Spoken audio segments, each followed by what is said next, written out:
Katy Clark. Thank you very much, Madam Deputy Speaker, and it's a pleasure to follow such a knowledgeable contribution from the member for Cheltenham. I would like to thank my colleagues from Liverpool, Walton and Wirral South for bringing this matter to the House today, but of course they're bringing it on behalf of the family of Sophie Jones, who did so much work to collect many signatures to actually make sure that we have this debate. And I would like to pay tribute to them to reacting in this way, because I think it's incredibly important that people such as them do this work to raise awareness of this condition, but also to ensure that we have the types of health services that are required for this particular form of cancer. I'm speaking in this debate today because of my constituent, Suzanne Fernando, who lives in Ardrossan, who was diagnosed with cervical cancer when she was pregnant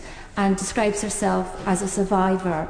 of cancer. She has campaigned tirelessly the whole time I've been a Member of Parliament on this issue, and I have campaigned with her on many different aspects of this particular disease, whether that's campaigning to try and ensure that people get screened, that they take part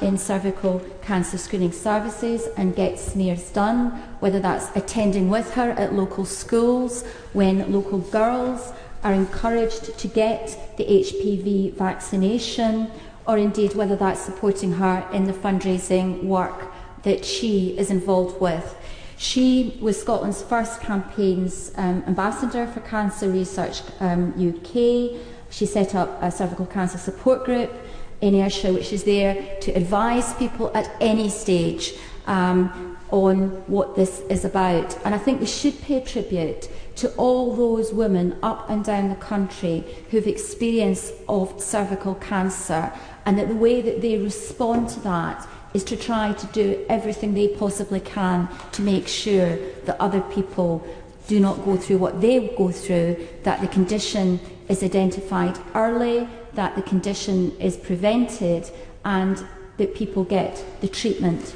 that they are entitled to. And I listened very carefully to what my friend, the member for Wirral South, said, particularly in relation to young women.